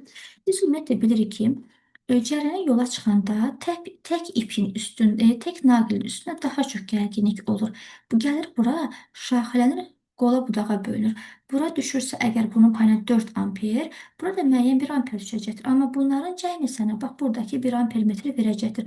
Ona görə mənə lazımdır ki, mən bu aşağıda da olan buradakı cərəyan işlədini tapım. Sonra hamısını cəmi bilim ki, hə, mənim buradan başdan çıxan cərəyanım nə qədərəmiş ki, bura qola budağa bölünübdür. Yəni bura və bura bölünübdür. Yaxşı, indi gəlin belə eləyək də. İstəyirsən bura mən bir X qoyuram. Yəni bu hissəm bilmirəm də. Və digər yandan da bilirək ki, cərəyan şiddəti gərginliyin müqaviməti olan nisbətidir. Bunun adı I1, bunun adı X-in. Nisbət qurum. I1-in X-ə nisbəti bu gərginlik müqavimətlə tərs asıdır. Onda olacaq R-X-in də R-ə nisbəti gördüyümüz kimi I R-lə tərsdir. Yaxşı. Burada birincidə müqavimətimiz nə qədərdir? 2 ohmdur. Ona görə R1-dir də bu. R1-in bu yerinə qoyuram 2 ohm və bura baxıram. Burada ardıcıl birləşmədir. Bu 1 ohmdur və bu da 3 ohmdur. Ardıcıl birləşməmizdə biz bilirik ki, müqavimətlər toplanır. Yəni 1 ohmla 3 ohmun da cəmi bu da bizə 4 ohmu verəcəkdir. Bu Rx ilə yazdığımız, bax bu X naməlum tərəfimiz, yəni axtarılan cərəyandır. Buradakı müqavimətimiz 4 ohmdur. 4-ü də 2-yə böləndə bu da gəldi. Elə də bu nisbətimiz bizim 2-yə bərabər. Oradan da indi X cərəyan şiddətimizi tapanda, yəni aşağıdakı cərəyan şiddətimizi tapanda X-ə bərabər olur. I1 bölünsün 2. Birinci cərəyanımız 4 amperdir. Bir də bölünün 2. Elədi 2 amper küsü. Artıq bizim buradan məlum oldu ki, bu hissəyə düşən cərəyan şiddətin 2 amperdir. Buradakı də vermişdi bizə 4 amper. İndi bu 4 amperin 2 amperi cəmləyirəm qəşəng bunlar 50 tuturlar. Nə qədər gəlir? 6 amperdən ibarət imiş. Demək ki, buradan başdan çıxan mənim cərəyan şərtim 6 amper imiş. Gəlib bura 4 amper yuxarıya bölünüb, 2 amper yuxarıya bölünüb, aşağıya bölünübdür. Yəni cavabımız 6 amperdir. Amma buradakı müqavimətin heç bir önəmi yoxdur. Buna ehtiyac yoxdur baxmağa. Mən sadəcə başdan çıxan ampermetrimi təyin etmiş oldum. 6 amper və getdi burada B variantına. Sonraki sualımıza baxın. Bu sualımızda qapalı dövrənin faydalı işləmsalını hesablayın. Burada bizim ardıcıl biləşməmizdə müqavimətlərimiz var. Ardıcıl biləşməmizə görə müqavimətlər nə cür tapılır? Toplanırdı. 3 ohmun üzərinə 6 ohm gəldikdə bu elədir 9 ohm. Bir də daxildəki müqavimətimiz var. Daxildəki müqavimətimiz də 1 ohmdur. Verilənlərimiz hazır. Faydalı işləmsalımızın düsturu etlə bərabərdir. Xarici müqavimət bölünsün. Xarici və daxili müqavimətimizin cəmi vurulsun 100%-dir. Buradan da erimizin yerinə 9 ohm yazsaq. Vurulsun 100%. Xarici müqavimətimiz 9, daxili müqavimətimiz 1. 9-un üzərinə 1 gəldik, bu elədi 10. Bunun buradakı sıfırlar dixsar onu 9'da 10'a vuranda bu da 90% olur və sualımızın cavabı buradan gözüm görmədi. Burada yoxdur. Aha, aşağıdadır. E variantı olacaqdır. Baxın, bunlar əslində qalsa rahat sayda suallardır. Sadəcə burada düsturu bilmək tələb olunur, başqa heç nə. Sonra Ellergen dövründə uyğunluğu müəyyən etməli. Qazlar və elektrolitlər. Qazların yük daşıyıcıları bilir ki, elektronlar müsbət və mənfi yüklü iyonlardır. Elektrolitlərin yük daşıyıcıları isə müsbət və mənfi yüklü iyonlardır. İndi oxuyaq cavablarımızı. Demək, adi şəraitdə elektrik cərəyəni keçirmir. Yəni, bəli, qazlar adi şəraitdə elektrik cərəyəni keçirə bilmir. Bu, qazlara aiddir. Adi şəraitdə elektrik cərəyəni yaxşı keçirir. Bu, elektrolitə aiddir ki, yəni, bir demək, distillə olmuş suda cərəyan keçmir. Amma ki, biz ora duz daxil etsək, müsbət və mənfi yüklü iyonlar, müsbətlər katoda, mənfilər anoda doğru gedərək oradan cərəyan keçmiş olacaqdır. Yük daşıyıcıları sərbəst elektronlardır. Gördüyünüz kimi qazların yük daşıyıcıları sərbəst elektronlardır. Yəni 3 şərti qazlara gedir. Yük daşıyıcıları müsbət və mənfi yüklü iyonlardır. Bax, elektrolitdə də müsbətlər var, qazlarda da müsbətlər var. Deməli, bu onların ortaqlarına gedəcəkdir. 5-də isə yük daşıyıcıları mənfi iyonlardır. Görürsən, elektrolitlərdə mənfilər var, qazlarda da. Ona görə bu onların hamısına getmiş oldu. Tapdığımız cavablar 1-ə uyğun gəldi. 1, 3, 2-yə 2 gəldi, 3-ə də 4, 5 gəldi. İndi görək bu cavablar haradadır? 1, 3, 2, 4, 5. Aha, bu variant olacaqdır. Sonraki suala baxaq. Sonraki sualımızda isə konturdan keçən maqnit selimiz, gəlin verilənləri yazaq. 2 saniyədə, yəni zamanın 2 saniyə ərzində bu 36 milliveberdən 0-a qədər azaldı. Yəni bizim maqnit selimizin dəyişməsi bu 36 veberdir. Konturun müqaviməti, yəni erimiz isə 6 ohmdursa, onda yaranan induksiya cərəyan şəddini hesablayın. Mən bu düsturun çıxarışı mövzusu haqqında verdiyimə görə indi bilirik ki, gəlin çıxaraq. Bilirdik ki, induksiya YHG-miz necə idi? Maqnit seli bölünsün zaman idi. Digər yandan da YHG-mizin yerinə IR yazaram. Belə IR-mizi yazdıq. Buradan da fini çıxardaq. Fini tapanda fi nə oldu? Oldu IRT və salam. İndi isə gətirək buradan cərəyan şəddimizi çıxardaq. I də bərabər oldu. Maqnit selimiz bölünsün RT olacaqdır. İndi maqnit selimiz 36-dır. 36 üzə millidir. Yəni millini çevirmək ehtiyac yoxdur. Görürük cavablar hamısı millidir. Çevirmə. Müqavimətimiz bizə 6 ohm verilib. Zamanımız da 2-dir. 36-nı 2-yə vurduq. Belədir 12. 36 ilə də 12 ixtisar gedəndə bu 3 milliamper metr olacaq və bu sualımızla getdi C variantına. Yəni yadımıza saxlaq, maqnit selimizin düsturları hansı idi? QR. Q-nün yerinə IT yazıram. Bəlkə gəlib düsturumuza çıxacaqdır. Maqnit selimizin digər düsturu BS-dir. Digər düsturu LI-dir. Yəni bax bu düsturlar maqnit selimizi yaza bilərik. Daha sonra Hansı ifadələrimiz bizim doğrudur? Birinci mənfi sahəsi induksiya xətlərinə perpendikulyar istiqamətə daxil olan yüklü zərəcin sürətini artıranda sürətimiz bizim əgər artırsa baxıram və perpendikulyar deyir. Lorentz qüvvəmizin düsturu necədir? F Lorenzin bərabərdir QVB sinus alfadır. Sinus alfa əgərlərim sürətlə B induksiya vektoru bir-birinə perpendikulyardırsa, yəni B induksiya vektorun belədir, sürət də buna belə perpendikulyardırsa, o zaman aralarındakı bucaq 90 dərəcədir də sinus da 90-da 1-ə bərabərdir, Lorentz maksimumumuz olur. Və deyir ki, bizə sürət artırsa, deməli Lorentz qüvvəti artıb, çünki onu düz asıblar. Deməli, biri doğru olaraq götürəcək. Dövrətmə periodu azalar. Gəlin, yüklü zərəciklərdə dövrətmə perioduna baxaq. Dövrətmə periodumuzun düsturu T bərabər idi. 2 pm bölünsün QB idi. Görün, bizim burada gözümüzə sürət dəyərmi? Yoxdur. Sürət kütlə var, yük var, B induksiya vektor var. Deməli, period burada dəyişməyəcək. Period dəyişmirsə, tezliyimiz də dəyişməyəcək. Tezlik də bunun əksi idi də. Tezlik də bərabər idi QB bölünsün 2 pm idi. Ona görə bu da dəyişməyəcəkdir. Yalnız bir uyğun gələcəkdir. Yalnız bir. Yəni, A variantı oldu. Sonraki suala baxaq. Bu sualımızda hansı ifadə və yaxud ifadəmiz doğru olacaqdır? Sabit maqnit sarğaca yaxınlaşdıranda, baxın, əgərləri mən, bu bizim sarğaçdır. Sarğac induktivlikdir, purjundur. Yəni, bax, bura mən bir maqnit daxil edirəm. Bura mən bunu daxil edəndə maqnit selimiz və maqnit selimizin dəyişmə sürəti artır. Cərəyan işlətimizin də dəyişmə sürəti artır. Amma induksiya YH-limiz bizim burada azalmış olacaq. Amma çıxaranda isə tam bunların əksi olacaqdır. Amma maqnit gəlib sarğacın daxil olanda orada heç nə yaranmayacaqdır. İndi oxuyuram. Sarğaclar induksiya cərəyəni yaranır. Bəli, yaranır. Sarğac maqnit cəzb edir. Baxın, daxil eləyəndə əslində bu bundan itələnir. İtələnməsinə səbəb nədir? Bu, buradakı verilən qütb S-dirsə, onda M-ya da S gəlib düşəcək ki, eyni qütblər bilirik, bir-birini itəlir. Yəni, S-dən S bunlar bir-birini itələyəcək. Onda bura isə N düşmüş olacaqdır. Yəni, itələyəcəklər. Daxil olanda itələnmə olur, çıxaranda isə cəzb olunur. Eyni qütblər də bir-birini itələyir, əks qütblər bir-birini cəzb edir. Buna görə bu itələnəcəkdir, yəni cəzb etməyəcək. Buna uyğun gələn cavab, yəni 2 uyğun gəlmir, cəzb edir, yox, itələnir. Sarğacdan keçən maqnit seli artacaqdır. Yazdığımızda maqnit selimiz də maqnit selinin dəyişmə sürəti artacaqdır. Yəni 1 və 4 və bu cavabımız da burada B variantına gedəcəkdir. Sonraki suala baxaq. 37-ci sual. Aha. Sarğacın induktivliyi ondan keçən, hara getdi, keçdi bu da.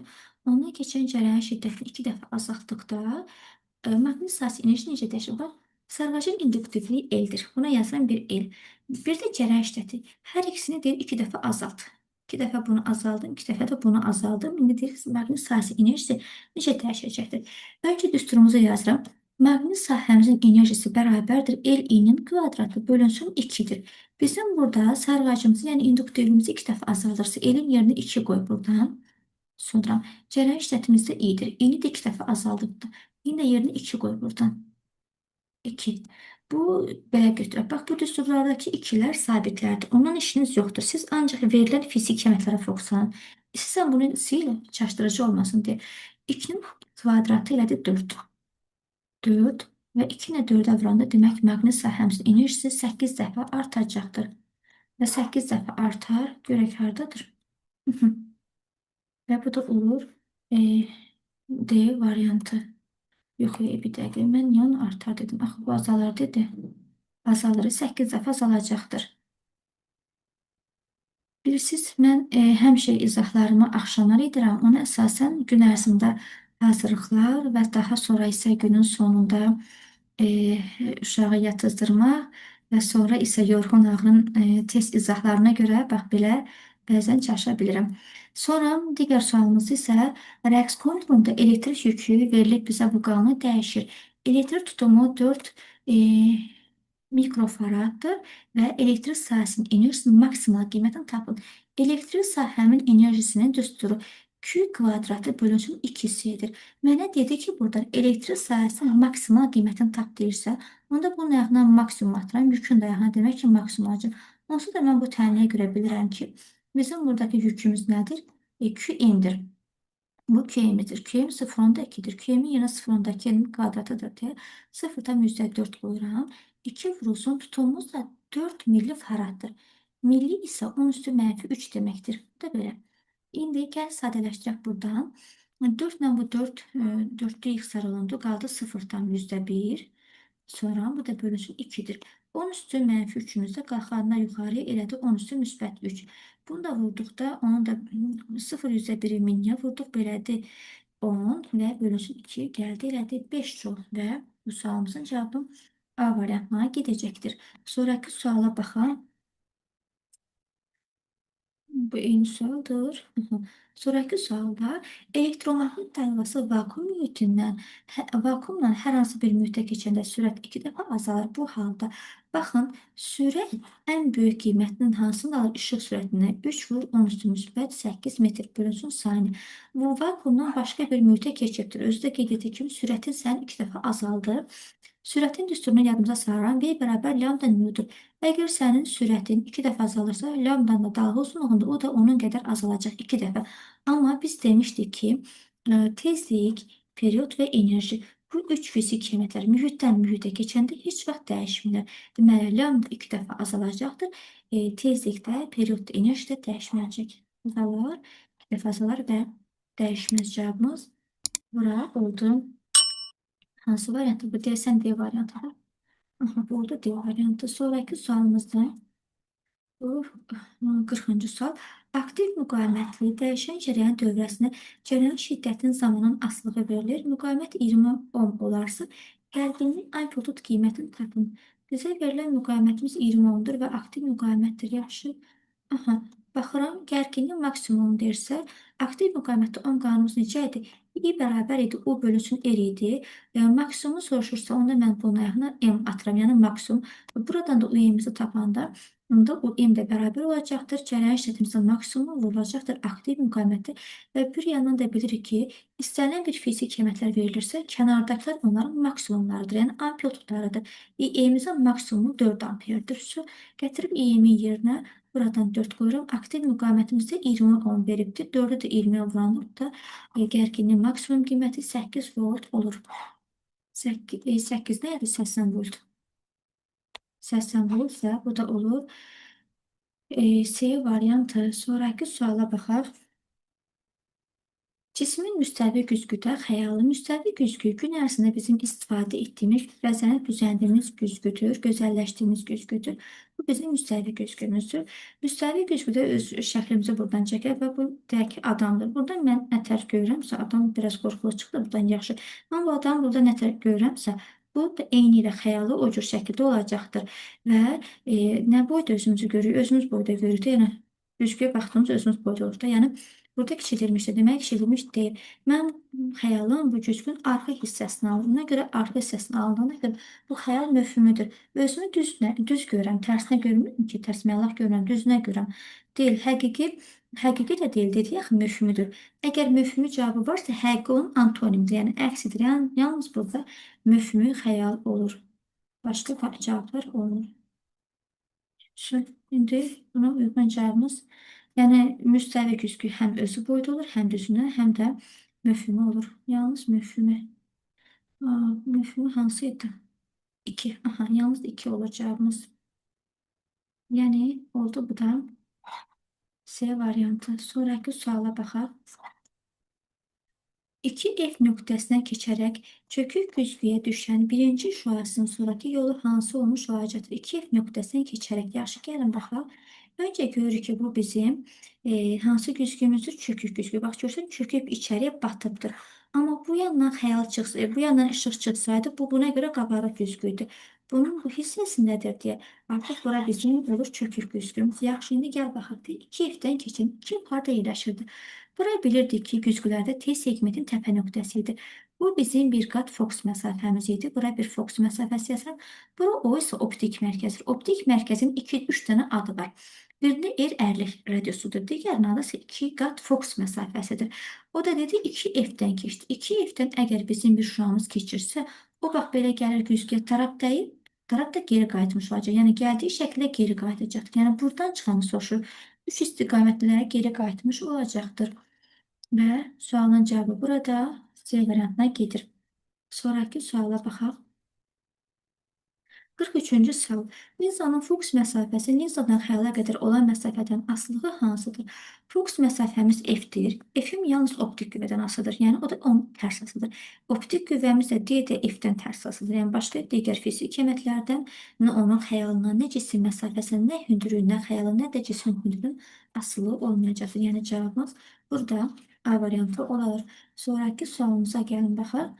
Diffrasiya qəfəsinin spektrində birinci tərtib maksimum üçün meyl bucağının sinusun qəfəsin üzərinə düşən monoxromatik şüallamanın dalğa uzunluğu asılığı verilir.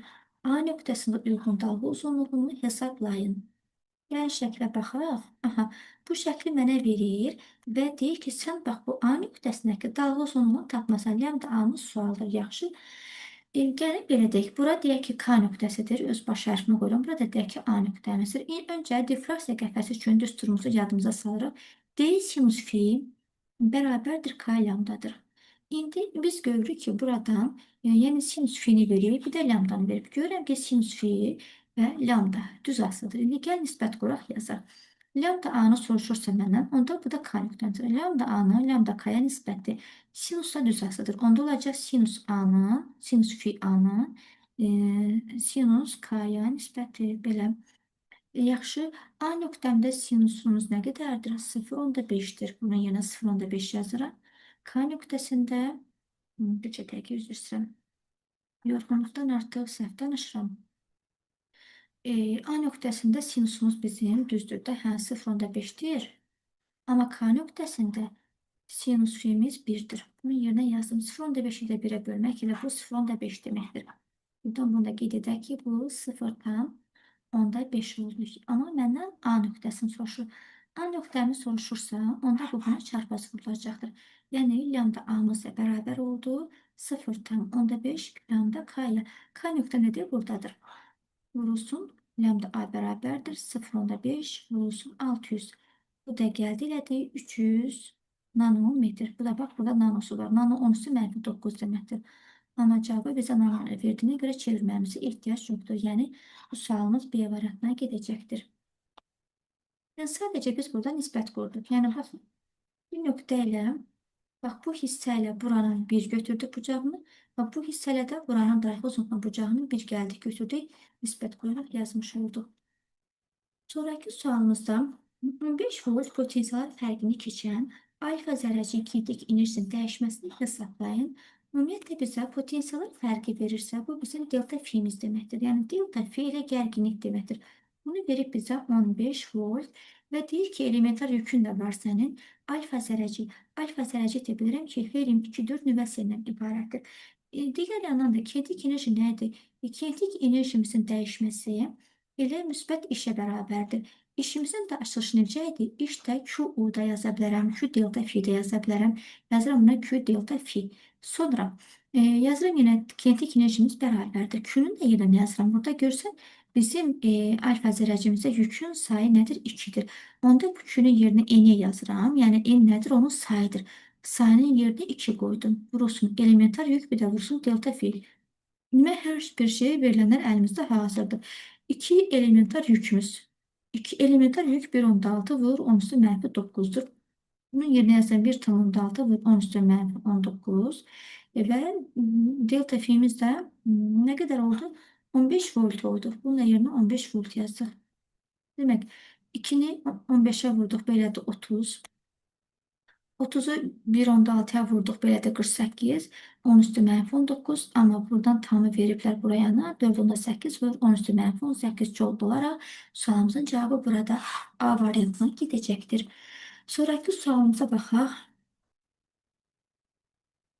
Demək, bu sualımızda udulan fotonun enerjisi 4 elektron volt olduqda kinetik enerji 3-dən əvəz elətdirmişəm deyir. İndi sənin deyir, tezlik bəs 2 dəfə artanda sənin kinetik enerji nədən ibarət olacaqdır? Bunun üçün mən birinci Einstein təlimi yadıma salıram və bu yandan yazıram. Baxın, öncə foton enerjisinə baxıram. Foton enerjisi nədən ibarətdir? H növrüdür. Digər yandan mənə deyir ki, indi sənin foton enerjisi artıq nöyonu 2 dəfə artır. Buna bir növ demişdinsə, deyir indi bunu 2 dəfə artır. Bu da olur onda 2H növ. Bunu mənə 4 elektron voltla əvəz elətdiribdir. Amma bunu indi demək 1H növ 4 elektron voltdursa, o zaman 2H növ nə olacaqdır? Yəni 2H növün əvəzinə 4 yazıramsa, onda 2 vursun 4 elektron volt olaraq bu da olur 8 elektron volta. Bax, bunlar bizdə hazırdır. İndi buna uyğun deyil, kinetik enerjini tap. Öncə Einstein təlimimizi yazıraq. Foton enerjisi bərabərdir A çıxış üzərinə gəlsin Y kinetik. Mən bunu, bax, buradakı birinci şərtin əsasında yazıram. Buradan bir H-niyə görə mən baxanda buna. Buradan bu vəziyyətimə görə foton enerjisi 4 elektron voltdur. Çıxış işi nədir bilmirəm. Buna uyğun isə mənə kinetik enerjimi 3 elektron volt veribdir. A çıxış işini buradan biz tapanda, deməli 4 elektron voltdan 3 elektron voltun çıxacam. Olacaq A çıxış işim 1 elektron volt. İndi mən artıq A çıxış işim onsuz da dəyişmir. Bunu indi ikinci şərt üçün, bax, bu şərt üçün burada istifadə edəcəm. A çıxış işini təzədən yenə eyni həmin düsturu yazaraq, buradan mən çıxış kinetik enerjimi tapa biləcəm. Yenə Einstein təlimi yazıram. A çıxış üzərinə gəlsin Y kinetik kimsə maksimalı. İndi isə mənə deyir, sənin bu tezini 2 dəfə artırdım. Deməli, oldu foton enerjisindən 8 elektron volt bərabərdir. A çıxışımız bizim məlumdur artıq. A çıxışımızın qiyməti 1 elektron voltdur. Bunun yerinə 1 elektron volt yazıram. Üstünə gəlinsin kinetik kimsə maksimalı. Buradan da kinetik kimsə maksimalı tapanda 8 elektron voltdan 1 elektron voltun çıxaraq gəldi oldu 7 elektron volt. 7 elektron volt da baxaq hardadır? Bu da olur A variantı. Sonraki sualımıza baxaq. 46-cı sualımız. Yox, elə 46-cı zəhidimlə 47-yə baxıram. 47-ci sualımızda hidrogen atomunun iyon enerjisi 13.6 elektron volt olan əsas haldadır. İkinci enerji səviyyəsində hidrogen atomunun iyonlaşma enerjisi nəyə bərabər olmuş olacaqdır? Bizə hidrogen atomunun enerjisini verib 13.6. Biz bilirik ki, iyonlaşma enerjisi nə cür şəkildə tapılırdı? Deməli, müəyyən hər hansı bir səviyyəyə görə hidrogen atomu bölünürdü onun verilən səviyyəsinin kvadratına. İndi mənə buradan ikinci səviyyə verdisə, onda n-in yerinə 2 qoyuram. Buradakı bu n-in də yerinə 2-nin kvadratını qoyuram. 2-nin kvadratı da elədir 4 və hidrogen atomunun enerjisini bizə 13.6 veribdir. Bu da belə 13.6-nı da böləndə 4-dən, bu da bizə verəcəkdir nə qədər? 3.4 elektron volt və bu da oldu B variantı. Sonraki suala baxaq. Bu təkrardır.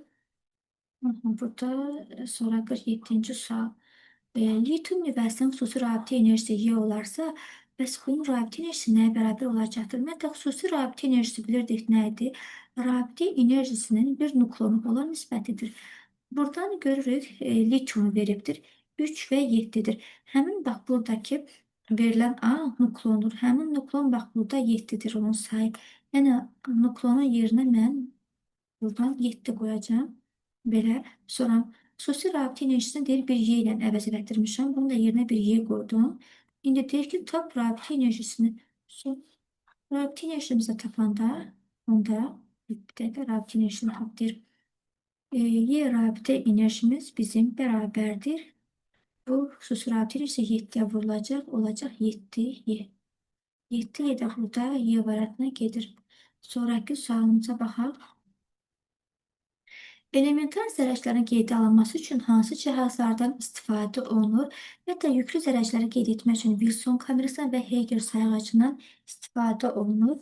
Amma ki, əslində professor burada elektromaqnit rəqslərini müşahidə edir, bu uyğun gəlmir və difraksiya qəfəsimizin isə iş prinsipi deməli, işığın spektra ayıran dalğa uzunluğunu dəqiq ölçməyə imkan verən bir optik cihaz olacaqdır. Buna görə bu da uyğun gəlmir. Yalnız 1 və 3 olur burada A variantı. Və 50-ci sualımıza baxaq.